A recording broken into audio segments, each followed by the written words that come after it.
Annie's garden, friends so small, big adventures for us all.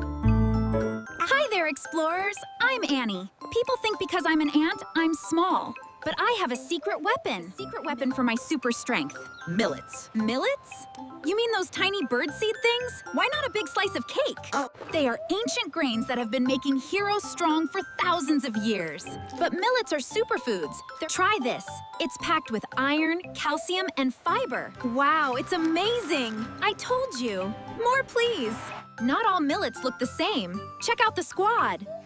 Are these good? Foxtail millet, tiny yellow beads, great for your brain and memory. Finger millet pa, small reddish-brown pearls. The king of calcium, for growing tall.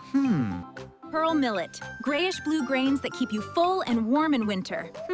Try them. Crunch. These are good. I told you so. These are little millets. They are tiny white dots, fast to cook, and super easy on the tummy. You're right. They're delicious.